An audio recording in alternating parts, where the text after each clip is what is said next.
আজকের ভিডিওতে আমরা একটা স্পেশাল জেলা নিয়ে আলোচনা করব। একটা জায়গা যেখানে প্রতি ঈদে লক্ষ লক্ষ মানুষ একসাথে নামাজ পড়ে, আর সেই মাঠটা বাংলাদেশের সবচেয়ে বড় ঈদগাহর মাঠ। হ্যাঁ, আমি বলছি কিশোরগঞ্জের কথা। আজ আমরা কিশোরগঞ্জের সব মজার ফ্যাক্ট আরো অনেক আকর্ষণীয় জিনিস নিয়ে আলোচনা করব। তাহলে চলুন শুরু করি। কিশোরগঞ্জ বাংলাদেশের মাঝখানে অবস্থিত ঢাকা বিভাগের একটি জেলা। এর আয়তন প্রায় 2689 বর্গ কিলোমিটার, যা ঢাকা বিভাগের মধ্যে দ্বিতীয় বড়। উত্তরে নেত্রকোনা আর ময়মনসিংহ, দক্ষিণে নরসিংদী আর ব্রাহ্মণবাড়িয়া, পূর্বে সুনামগঞ্জ আর হবিগঞ্জ, আর পশ্চিমে ময়মনসিংহ আর গাজীপুর জেলা নিয়ে গড়ে উঠেছে এটি। আপনারা যদি ম্যাপ দেখেন তাহলে দেখবেন এটা ঢাকার উত্তরে প্রায় 100 কিলোমিটার দূরে। কিশোরগঞ্জের মাটি খুবই উর্বর, বিশেষ করে পশ্চিম দিকে নদীর পলি জমে যায়, আর পূর্ব দিকে হাওর এলাকা। এখানে বর্ষার পানি জমে। এখানকার নদীগুলোর কথা বললে মেঘনা, সুরমা, কুশিয়ারা, নরসুন্দা নদী প্রধান। এখানে নরসুন্দা নদী তো জেলার মধ্যে দিয়ে বয়ে গেছে, আর এটা কিশোরগঞ্জ শহরকে দুই ভাগে ভাগ করে দেয়। হাওরগুলোর মধ্যে নিকলি হাওর, হুমায়পুর হাওর আর সমাই হাওর সবচেয়ে বড়। বর্ষায় এগুলোতে পানি ওঠে, আর শুকনো মৌসুমে চাষাবাদ হয়।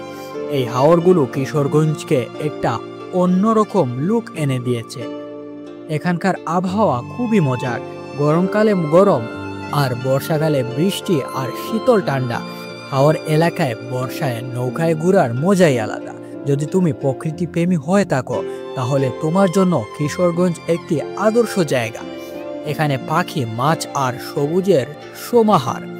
2022 সালের আদিম শুমারি অনুযায়ী কিশোরগঞ্জের মোট জনসংখ্যা প্রায় 32 লক্ষ, কিন্তু এটা বর্তমানে অনেকটাই হয়তো বেড়ে গেছে। প্রতি বর্গ কিলোমিটারে প্রায় 1215 জন মানুষ বাস করে। এখানে শহরে প্রায় 27% মানুষ রয়েছে, বাকিরা গ্রামে। প্রতি পরিবারে গড়ে 4 জন সদস্য আছে।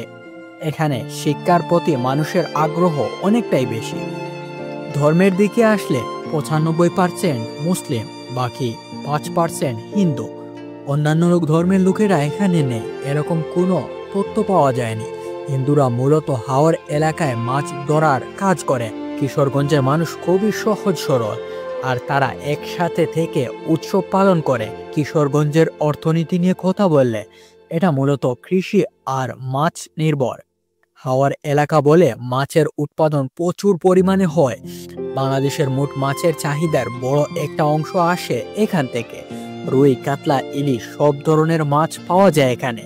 চাষাবাদে ধান, পাট, সবজি উৎপাদন হয় প্রচুর পরিমাণে, আর এগুলো দেশে বিদেশে রপ্তানি হয়। ভৈরব উপজেলায় জুতা শিল্প খুবই উন্নত। অনেক কারখানা আছে যেখানে হাজার হাজার মানুষ কাজ করে। পোল্ট্রি খামার অনেক আছে, মুরগি আর ডিমের ব্যবসাও অনেক জনপ্রিয় এখানে। এছাড়া অনেক ছোট ছোট কারখানা আছে এখানে। কিশোরগঞ্জের মানুষরা খুবই পরিশ্রমী। সকাল থেকে সন্ধ্যা পর্যন্ত তারা কাজ করে, যেমন হাওরে মাছ ধরা। এছাড়া অনেক কৃষিকাজ, নৌকায় করে মানুষরা জাল ফেলে, আর সেই মাছ বাজারে বিক্রি করে বেশিরভাগ মানুষ তাদের সংসার চালায়। অর্থনীতিতে নারীদের অবদানও অনেকটাই বেড়েছে বর্তমানে। অনেকে পোল্ট্রি বা সবজি চাষ করে স্বাবলম্বী হচ্ছে। সরকারের বিভিন্ন প্রকল্প যেমন হাওর উন্নয়ন এখানকার অর্থনীতিকে আরো শক্তিশালী করছে। আপনি যদি ব্যবসা করতে চান, কিশোরগঞ্জ একটা আদর্শ জায়গা হতে পারে, বিশেষ করে আপনি যদি কৃষিতে আপনার ইন্টারেস্ট হয়ে থাকে। এবার আসি সবচেয়ে মজার অংশে, কিশোরগঞ্জের পর্যটন আকর্ষণ। বন্ধুরা, এখানে এমন সব জায়গা আছে যা আপনার মনকে জয় করতে পারে। প্রথমে শোলাকিয়া ঈদগাহ, যেখানে ঈদে 5 থেকে 6 লক্ষ মানুষ একসাথে নামাজ পড়ে। এটা কিশোরগঞ্জের সদরে, আর ঈদের সময় এখানে মেলা বসে। খাবার দাবার, খেলনা সবকিছুই পাওয়া যায় এখানে। তারপর জঙ্গলবাড়ি দুর্গ, করিমগঞ্জ উপজেলায়। এটা একটা পুরনো দুর্গ যেখানে এখনো লোকজন আছে। চারপাশে সবুজ জঙ্গল আর দুর্গের ভিতরে ঘুরে বেড়ানোর জায়গা। এগারসিন্দুর পাকুন্দিয়া উপজেলায় এটি অবস্থিত।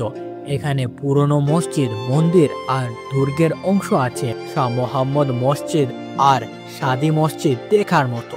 চন্দ্রবতী শিব মন্দির 16শো শতাব্দীর, এখানে খুব সুন্দর কারুকাজ রয়েছে। নিকলি হাওর, এটা একটা বিশাল জনভূমি যেখানে নৌকায় ঘুরে পাখি আর প্রকৃতির দৃশ্য দেখার মজাই আলাদা। বর্ষার পানিতে ভাসমান গ্রাম আর শুকনের সময় চাষের দৃশ্য, এগুলো দেখতে যেন স্বপ্নের মতো, তাই না? করিখাই মেলা কাটিয়াদিতে প্রতি বছর মাঘ মাসের শেষ সোমবারে বসে এটি ধর্মীয় উৎসব আর মেলা। এখানে হাজারো মানুষ আসে, খাবার খায়, গান শুনে। কিশোরগঞ্জের সংস্কৃতি খুবই সমৃদ্ধ। এখানে মুসলিম, হিন্দু সম্প্রদায় মিলেমিশে থাকে আর আর উৎসবগুলোতে সবাই অংশ নেয়। করিকহাই মেলা তো বললামই, আরও আছে পহেলা বৈশাখ, দুর্গাপূজা। সবকিছুতে সবাই মিলে একসাথে থাকে। স্থানীয় গান যেমন ভাটিয়ালি গান হাওরের মানুষরা গায়। খাবারের কথা বললে হাওরের তাজা মাছ, ইলিশ ভাপা, রুইয়ের দপিয়াজা, মুখে পানি এসে যায় এগুলোর নাম শুনলে, তাই না? পিঠা, পুলি, মিষ্টি সবকিছুই আছে এখানে। এখানকার দৈনন্দিন জীবন সহজ। মানুষরা সকালে উঠে চাষ করে, মাছ ধরে বাজারে যায়। কিন্তু গ্রামে নৌকা আর মোটরসাইকেল প্রধান যাতায়াতের অংশ। এখানে মিডিয়া সক্রিয়। দৈনিক শতাব্দীর কণ্ঠ, কিশোরগঞ্জ বার্তা স্থানীয় খবর দেয়। প্রশাসন নিয়ে সংক্ষেপে বললে কিশোরগঞ্জে মোট 13টি উপজেলা আছে। কিশোরগঞ্জ সদর, বাজিতপুর, অষ্টগ্রাম, ভৈরব, হুসেনপুর, ইটনা, করিমগঞ্জ, কটিয়াদি, কুলিয়ারচর, মিঠামাইন, নিকলি, পাকুন্দিয়া, তারাইল, 8টা পৌরসভা, 105টা ইউনিয়ন, ডেপুটি কমিশনার, জেলা পরিষদ চেয়ারম্যান, এরা সবকিছুর দেখভাল করেন। লাস্টে কিশোরগঞ্জের হাওর নিয়ে কথা বললে নিকলি হাওরে প্রতি বছর হাজার হাজার পর্যটক আসেন। এখানে নৌকা ভাড়া করে ঘুরতে হয়। হাওরের পানিতে মাছ ধরার প্রতিযোগিতা হয় আর বিজয়ীদের পুরস্কার দেওয়া হয়। এটা স্থানীয় সংস্কৃতির একটি অংশ। অর্থনীতিতে পাটের ব্যবসা খুবই লাভজনক। কিশোরগঞ্জ থেকে পাট জাপান, চীনের মতো দেশে যায়। মাছের রপ্তানি তো আছেই। আজকের ভিডিওতে কিশোরগঞ্জ নিয়ে আমরা কিছু আলোচনা করলাম। কেমন হয়েছে অবশ্যই জানাবেন। যদি ভালো লাগে তাহলে লাইক করতে অবশ্যই ভুলবেন না। ধন্যবাদ। আসসালামু আলাইকুম।